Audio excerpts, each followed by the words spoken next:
Juan, el último expositor, y quedará muy poquito tiempo para unas preguntas, ¿sabes?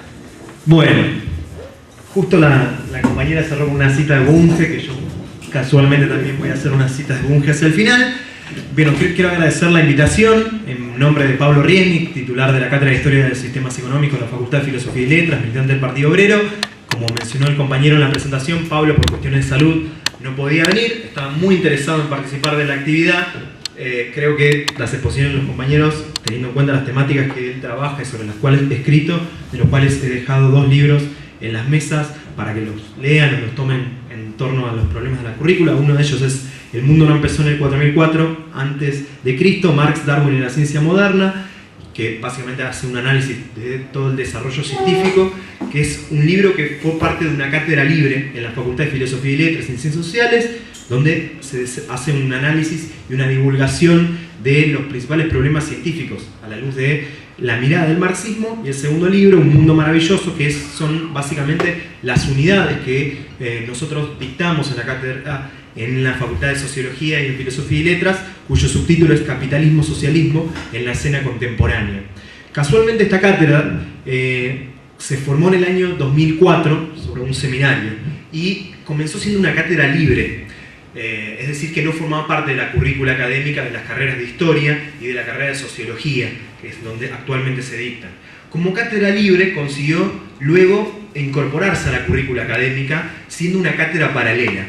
Nosotros obviamente reivindicamos en este punto el planteo de que dentro de la universidad existan cátedras paralelas en el sentido de que haya una apertura en relación a las diferentes visiones epistemológicas del conocimiento y en particular, dado que las carreras universitarias están en general, lo vamos a ver un poquitito en la exposición, aunque sea brevemente, dominadas por camarillas universitarias, que en general no es que promueven una diversidad en los planteos o en el acceso al conocimiento, sino más bien lo contrario, la monopolización de los lugares y los espacios, ya sean departamentos de investigación, cátedras, espacios en las cátedras, en función de sus propios intereses creados, que no es ni más ni menos que esa vieja palabra que allá en 1918 los reformistas de la universidad combatieron, que eran las camarillas. Y de hecho las cátedras paralelas vienen ya desde esa época. La cátedra de Pablo, Historia de los Sistemas Económicos,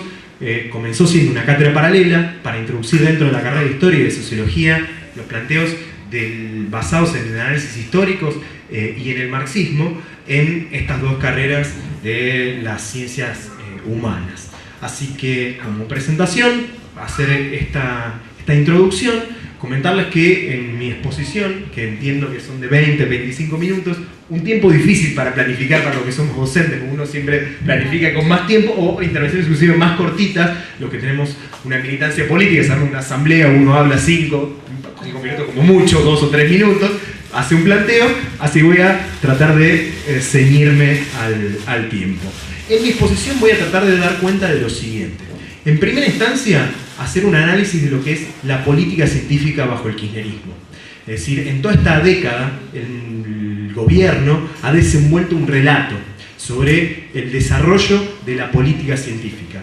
Ha creado un Ministerio de Ciencia y Tecnología, que vamos a analizar esto, y vamos a analizar cuál es la naturaleza de la política científica bajo el kirchnerismo. Tengo 8 ejemplos que quiero ver si puedo llegar a dar todo sobre la relación entre ciencia y tecnología y la sociedad actualmente, y luego para, después de cargarle muchas culpas sobre la falta de desarrollo de la ciencia y los problemas que todavía tenemos presentes en nuestro país, en el campo de la educación y la ciencia, vamos a sacarle la culpa al gobierno en este punto, porque vamos a comparar el desarrollo científico y tecnológico que se desarrolló tanto en Argentina como en Brasil, y compararlo a su vez, si me da el tiempo para todo, con el desenvolvimiento científico en los Estados Unidos a partir de un caso paradigmático, que es que el caso de Apple y de Steve Jobs, que ha sido presentado en toda esta última etapa como uno de los casos paradigmáticos del desarrollo de la ciencia, de la tecnología, del desarrollo de la producción, y como comparado inclusive con Henry Ford, con los grandes innovadores. Y a la luz de eso vamos a tratar de sacar una conclusión, que es cuál es el vínculo en esta etapa histórica concreta entre educación, ciencia y capitalismo. Es decir, todo muy pretencioso para hacerlo en 20 minutos, pero vamos a tratar de hacerlo en la forma más concentrada posible. En primera instancia, tenemos que dilucidar qué es esta política que ha desarrollado el kirchnerismo hacia la educación, hacia la ciencia. El primer cuestionamiento, el más elemental de todo, es que no hay una política científica unificada bajo el kirchnerismo. Bajo el gobierno nacional, los diferentes organismos científicos que existen en la Argentina, que son muchísimos, actualmente dependen de 7 ministerios diferentes, aparte del CONICET y la Agencia de Promoción Científica. Es decir, en la Argentina actualmente no existe una política unificada del desarrollo de la ciencia, de la utilización racional de los recursos y del capital humano y científico que existe en la nación. No lo hay. Hay una política absolutamente descentralizada en ese punto que no permite concentrar y desenvolver un planteo que nos permita utilizar todos esos recursos que tenemos en función de un desarrollo nacional. Al punto tal esto que cuando se crea el Ministerio de Ciencia y Tecnología, que quedó a cargo en primera instancia de Lino Barañao, toda esta política de fragmentación de los diferentes institutos científicos no se modificó. No hubo un cuadro de unificación de todos estos procesos, sino lo contrario. Hubo una política deliberada por parte de este ministerio de vincular el capital volcado al desarrollo científico a partir de este ministerio, en vincular la industria con la ciencia y convertir al presupuesto público en un subsidio para la actividad privada. Vamos a ver ejemplos de esto porque muestra uno de los ítems fundamentales de lo que es la política bajo el gobierno, que es el traspaso de un sector del presupuesto público a los grandes negociados capitalistas, en lugar del desenvolvimiento de una política científica que permita dar cuenta de las necesidades sociales que están puestas sobre la mesa. En ese punto, destacar en primera instancia esto, la inexistencia de un plan de conjunto para la ciencia a nivel nacional. En segunda instancia, estos organismos diversos, como les decía, que dependen de hasta 7 ministerios. El Ministerio de Ciencia y Tecnología ha desarrollado una capacidad gigantesca de propaganda en torno a lo que es la política científica del kirchnerismo. Sin embargo, el grueso de sus actividades, inclusive en cuanto nació el Ministerio de Ciencia y Tecnología, uno de sus primeros emprendimientos, un emprendimiento conjunto que llevó a una inversión inicial de 14 millones de pesos, de dólares, 14 millones de dólares entre el organismo del Ministerio de Ciencia y Tecnología y las grandes corporaciones de la industria farmacéutica, tenían por objetivo básicamente el desarrollo de nuevas patentes en la industria farmacéutica, y el grueso de lo producido con esa inversión estatal, que es gigantesca, simplemente devino en el ahorro por parte de estas industrias y estos monopolios farmacéuticos, en que lo desarrollado por el Ministerio de Ciencia y Tecnología le permitía ahorrarse la importación de insumos de todo tipo, y todas esas patentes y todo eso desarrollado que se hizo de vuelta con la mitad del presupuesto público quedó en manos de estas corporaciones farmacéuticas, sin que esto implique el desarrollo de medicamentos de bajo costo, sino lo contrario.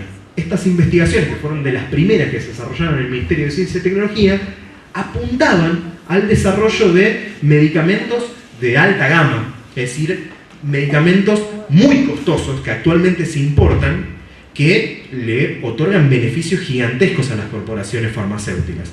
Y todo esto con presupuesto público. De vuelta, esto fue uno de los primeros y tuvo un costo de 14 millones de dólares.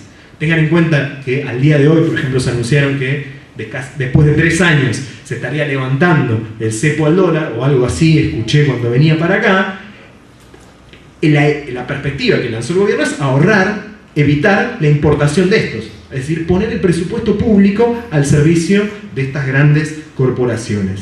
3 elementos fueron los que recibieron el mayor impulso y el mayor presupuesto bajo la gestión de Barañao en el Ministerio de Ciencia. Uno es la biotecnología, dos, la nanotecnología, y tres es el desarrollo de software. Estos tres elementos, cabe mencionar lo siguiente. Fueron los tres elementos sobre los cuales Barañao trabajó siendo previamente integrante de la Agencia Nacional de Ciencia y Tecnología. La Agencia Nacional de Ciencia y Tecnología fue creada bajo la década de los 90.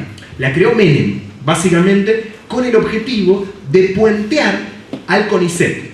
Es decir, de establecer un organismo cuyo objetivo era vincular a la economía, a la sociedad, a la educación y a la ciencia detrás de la órbita estatal. Es decir, creó un mecanismo para paralelizar el organismo ya existente, que era el CONICET, y allí el menemismo llevó adelante toda su política. Allí estaba Barañao durante toda la década del 90, llevando adelante todo tipo de negociados en estas tres ramas, de vuelta, biotecnología, nanotecnología y software.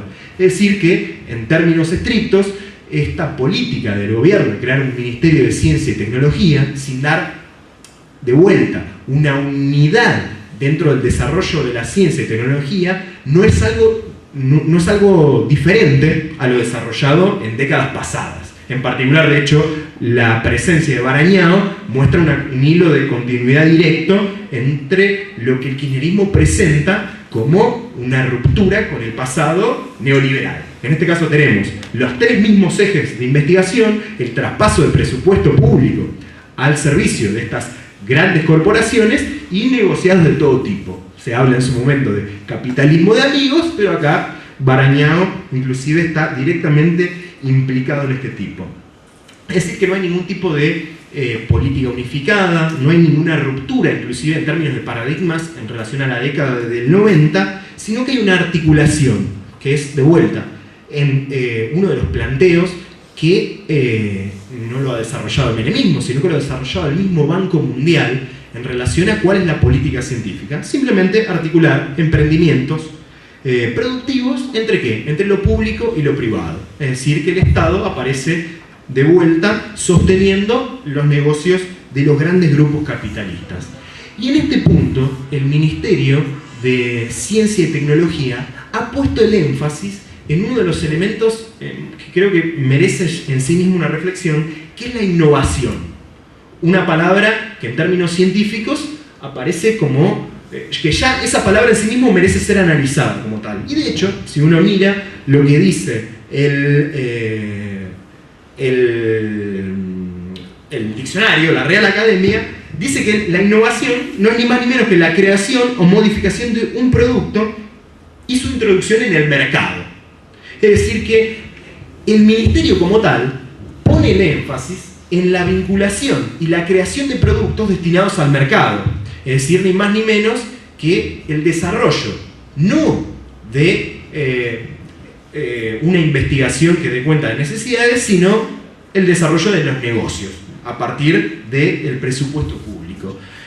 Esto de la innovación lo quiero dejar sentado acá porque lo vamos a rescatar en el caso de Brasil y lo de Estados Unidos con lo de Jobs. Sí, quería dejarlo asentado.